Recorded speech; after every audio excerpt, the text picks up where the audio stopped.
संगत जी, राधा स्वामी जी, आज की साखी शुरू करते हैं। संगत जी, मनुष्य अपने जीवन में अनगिनत पाप करता है, लेकिन क्या आप कभी सोचा है कि मनुष्य पाप क्यों करता है, किस लिए करता है? क्योंकि जब बच्चा धरती पर जन्म लेता है तो वह बहुत ही मासूम होता है, नाजुक होता है, लेकिन जैसे जैसे वह बड़ा होता है उसके सिर पर पापों का बोझ चढ़ने लगता है। ऐसा किस कारण होता है? और दूसरा प्रश्न यह है कि मनुष्य को 84 लाख योनियों में क्यों भटकना पड़ता है? क्योंकि मनुष्य 84 लाख योनियों से मुक्ति प्राप्त कर सकता है, और अगर कर सकता है तो क्या करना चाहिए जिससे वे इस चक्कर से बच सके? ये दो सवाल किसी समय गांव के कुछ लोग और साधु महात्मा ने बाबा नानक से किया था। फिर बाबा नानक ने इसके बारे में उनको क्या बताया था, ये हम आज की साखी में श्रवण करेंगे। संगत जी, बहुत पहले की बात है। एक बार बाबा नानक और मर्दाना जी दुनिया का उद्धार करते करते एक नगर के बाहर पहुँचे। वहाँ पहुँचकर बाबा नानक एक पेड़ के नीचे बैठ गया। उस पेड़ के नीचे आराम करने लगा। उस जगह पर चारों तरफ हरियाली ही हरियाली नजर आ रही थी और ठंडी ठंडी मनमोहक हवा चल रही थी। बाबा नानक और भाई मर्दाना ने थोड़ी देर तक वहाँ पर आराम किया। फिर उसके बाद बाबा नानक ने मर्दाना से कहा, मर्दानिया, रबाब बजाओ, बानी आई है। मर्दाना ने बाबा नानक के हुक्म पर रबाब बजानी शुरू कर दी और खुद बाबा नानक नाम का कीर्तन करने लगा। संगत जी, बाबा नानक जी जिस जगह भी जाता था वह कीर्तन जरूर करता था, क्योंकि उनका कहना था कि कलयुग में कीर्तन प्रधान।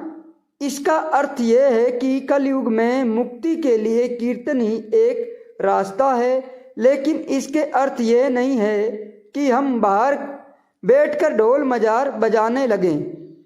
कीर्तन का मतलब है अंदर की कीर्तन, यानी नाम का जाप। संगत जी, बाबा नानक के बारे में जब लोगों को पता चला तो लोग उनके दर्शन करने के लिए आने लगे। बाबा नानक के चेहरे पर अद्भुत तेज था। जो भी उनको देखता उनका ही हो जाता था। जब नगर के लोग की नज़र गुरु जी के चेहरे पर पड़ती, वो बाबा नानक से बहुत प्रभावित और उनके चेहरों हाथ लगाकर उनके सामने बैठ जाते थे। बाबा नानक का शब्द सुनकर लोगों को असीमित शांति प्राप्त होती थी। जब बाबा नानक ने शब्द खत्म किया तो सब लोग ने अपना घर वापस चले गए। बाबा रोज सुबह सुबह लोगों को बाबा नानक शब्द सुनाने के लिए आने लगे। इस तरह धीरे धीरे संगत बढ़ने लगी। बाबा नानक की विख्यात आसपास के गांवों में भी फैलने लगी। उस गांव में कुछ साधु महात्मा रहते थे जो भगवान की भजन बंदगी में विश्वास नहीं रखते थे और रोज सुबह उठकर नाम का भक्ति भी नहीं करते थे। लेकिन इतने सब कुछ करने के बाद भी वे भजन बंदगी से खास तरक्की नहीं कर पाए। साधु संतों के अंदर कुछ ऐसा सवाल था जिनका उत्तर कहीं से नहीं मिला, यानी उन्हें कहीं से नहीं मिला। अपनी इस जिज्ञासा को पूरा करने के लिए किसी पूर्ण साधु संत को ढूंढ रहे थे जो उनके सवालों के सही सही जवाब दे सके। जब साधु संतों ने गांव वालों के से ये बात सुनी कि बाबा नानक के बारे में सुना कि नगर के बाहर एक फकीर आया है, तो उन्हें निश्चय किया कि वह सभी मिलकर उसके फकीर के पास जाएंगे, जाकर अपनी इन प्रश्नों का जवाब पूछेंगे। ये सोचकर साधु संत सुबह सुबह बाबा नानक के पास पहुंच जाते हैं। उसके समय बाबा नानक ईश्वर को याद कर रहा था। बाबा नानक को ध्यान मगन देखकर साधु संतों ने उनको माथा टेका और उनके सामने चुपचाप बैठ गए। कुछ समय के बाद जब बाबा नानक ध्यान से उठा तो उन्होंने अपने सामने साधु संतों को बैठा देखा। बाबा नानक ने सभी को बहुत इज्जत करता था, इसलिए उन्होंने साधु संतों को हाथ जोड़कर प्रणाम किया।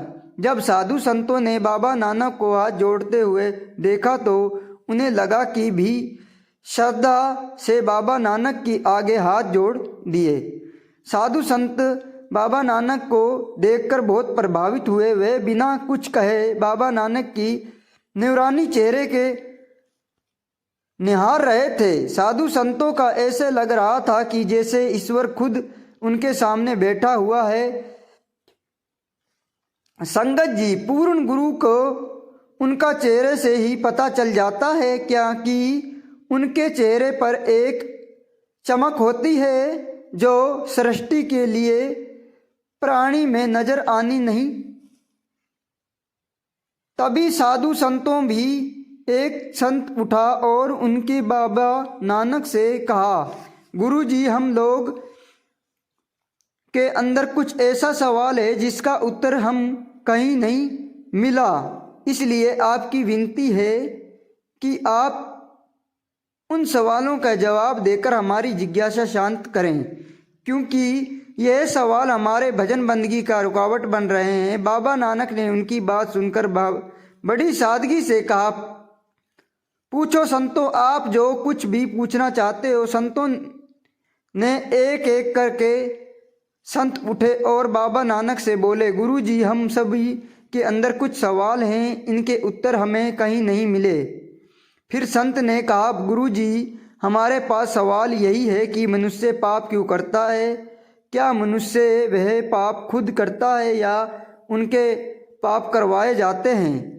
बाबा नानक ने उनकी बात सुनकर कहा, संतों, कोई इंसान खुद पाप नहीं करता, बल्कि ये पाप उससे करवाए जाते हैं और ये पाप उससे करवाते हैं उसका अपना मन। फिर बाबा नानक बोला, मन ही ये कहता है कि धन दौलत इकट्ठी करो, दुनिया भर की सुख सुविधा इकट्ठी करो, बड़ी बड़ी गाड़ियां और आलीशान बंगले बनाओ, भारी जिंदगी जिए। मन के कहने में आकर मनुष्य दुनिया भर के बुरे कर्म करता है। मन इंसान को बुरा रास्ते पर लेकर जाता है।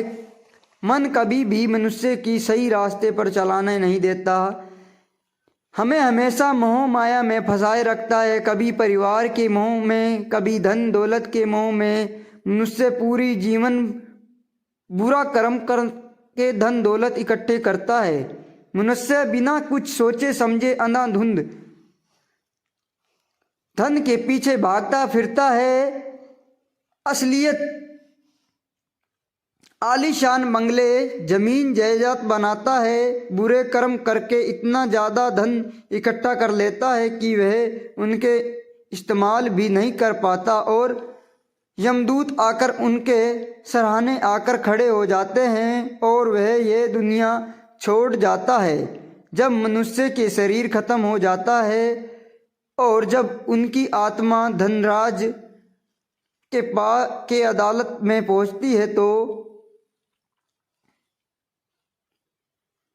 यमराज के अदालत में पहुंचती है तो उनके परिवार का कोई भी सदस्य, माँ बाप, भाई बहन, बेटी बेटा, पति, जिनके लिए उनकी बुरे कर्म करने में बेशुमार धन इकट्ठा किया था, उनमें से कोई भी उनके मदद करने के लिए सामने नहीं आता और जो उनके पाप कर्म करने के बेमिसाल धनत इकट्ठी की थी, वह भी उनके मरने के बाद दूसरों के काम आती है। फिर धनराज की अदालत में उससे पूछा जाता है कि तुमने सारी उम्र बुरे कर्म करके जो धन इकट्ठा किया वे तेरे काम तो आया नहीं। अब उस पाप का कर्म सारे बोझ तुम्हें अकेले ही उठाना पड़ेगा। फिर धर्मराज उनके कर्मों के अनुसार उसे सजा देता है और फिर उसे सजा के अनुसार उसे 84 लाख योनियों में भटकना पड़ता है। संतों ने जब बाबा नानक की मुख से ये बात सुनी तो वह बहुत खुश हुए, क्योंकि उनके पहले सवाल का जवाब उन्हें मिल चुका था। फिर संतों ने बाबा नानक से कहा, गुरुजी अब आप हमारे दूसरे सवाल का जवाब भी दे दो। बाबा नानक ने संतों की बात सुनकर संतों से, आपका दूसरा सवाल क्या है, आप वह भी पूछ लो। एक संत ने खड़े होकर कहा, गुरुजी जब मनुष्य को 84 लाख योनियां भटकने के लिए छोड़ दिया जाता है तो उनकी मुक्ति कब और कैसे होती है? बाबा नानक ने कहा, 84 लाख योनियों में कई तरह की योनियां होती हैं। उनमें से किसी योनि के जीवन तो मात्र कुछ सेकंडों का होता है और उनमें से कुछ योनियां तो ऐसी हैं जिनमें उम्र हजारों साल होती है। ऐसे ऐसे पेड़ पौधे हैं और ऐसे जानवर भी हैं जिनकी उम्र 500 साल तक है। बाबा नानक ने कहा, आप इस बारे में सोच विचार करके देखें। अगर सभी योनियां में मनुष्य एक एक साल भी गुजारे तो कितनी युगों तक मृत्यु लोक भी में भटकना पड़ेगा,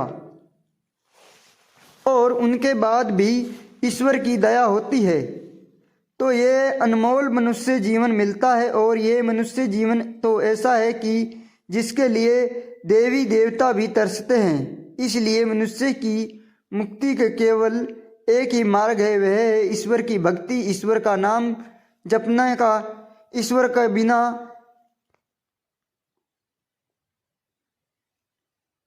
नागा याद करने का, और वहाँ नाम जपने की, जिसकी युक्ति हमें केवल पूर्ण गुरु दे सकता है। लेकिन अगर मनुष्य इनके बाद में भी इनकी कदर नहीं करता तो ईश्वर उससे 84 लाख में दोबारा भटकने के लिए छोड़ देता है।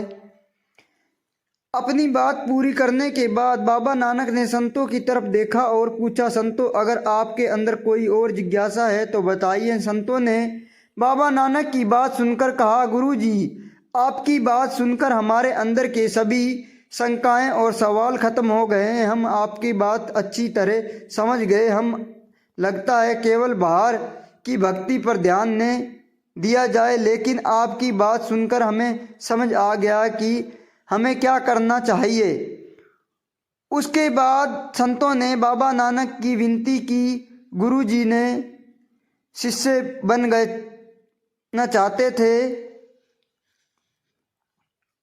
आपस बड़ा पूर्ण गुरु हमें कहीं नहीं मिला, ये कहकर संत ने बाबा नानक के आगे शीश झुकाया। बाबा नानक ने उनके सिर पर हाथ रखा और अपने सिख बना लिया। फिर सभी संत बाबा नानक की आशीर्वाद लेकर वहीं से चले गए। दोस्तों, इस सुंदर साखी से हमें ये शिक्षा मिलती है कि ये अनमोल मनुष्य जीवन बड़ी मुश्किल से मिलता है। हमें परमात्मा की इस असीमित दया के व्यर्थ नहीं जाना देना चाहिए। इसे मनुष्य जीवन का पूरी तरह फायदा उठाना चाहिए और समय रहते ईश्वर की भक्ति करके वापस अपने घर लौट जाना चाहिए, क्योंकि इसके बाद पता नहीं ये जन्म मिले या नहीं मिले। मिले तो किस योनि में कुछ नहीं कहा जा सकता। अगर अभी ईश्वर ने हमारे ऊपर दया की है तो हमें उनकी दया का फ़ायदा उठाना चाहिए। और दोस्तों, इस अनमोल जीवन को बुरे कर्मों में नहीं फंसाना चाहिए, बल्कि जितना जीवन मिले उसे अच्छे कर्मों में लगाना चाहिए और साथ की संगत करनी चाहिए, क्योंकि साथ की संगत जाने में बहुत फायदा होता है। साधु संत हमारे बताए हुए हम अपने जीवन को किसी तरह जीना चाहिए, किसी ईश्वर की भक्ति करनी चाहिए, क्योंकि जब तक हम पूर्ण गुरु नहीं मिलेगा हम जीवन मरण के चक्रों में छुटकारा नहीं पा सकते। अगर इस जन्म मरण के चक्कर से छुटकारा पाना चाहते हो तो कि अंतिम समय ईश्वर हमें लेने खुद आएगा, तो गुरु के कहे अनुसार हमें ईश्वर को याद करना चाहिए और लोगों की मदद करनी चाहिए, क्योंकि जो मनुष्य दूसरों की मदद करता है उससे ईश्वर बहुत खुश होता है और हमारे कई जन्मों के कर्म कट जाते हैं। ईश्वर ने मनुष्य जन्म दिया ही इसलिए है कि हमें उनकी भक्ति करें और अच्छे कर्म करके हम भी इनका फ़ायदा उठाने चाहिए। लोग ईश्वर को पाने के लिए मंदिर, मस्जिद, गुरुद्वारे तक जाते हैं, दिन रात माथा भी टेकते हैं। लोग अपने अपने हिसाब से ईश्वर को पाने के लिए कई तरह के तरीके अपनाते हैं, लेकिन हम पूर्ण साधु संगत इतने आसान रास्ता बताते हैं कि हमें कहीं जाने भी नहीं पड़ेगा। सिर्फ आँख बंद करके दिन का दावा हिस्से इसकी भक्ति में लगें और बुरे कर्मों से बचकर रहें।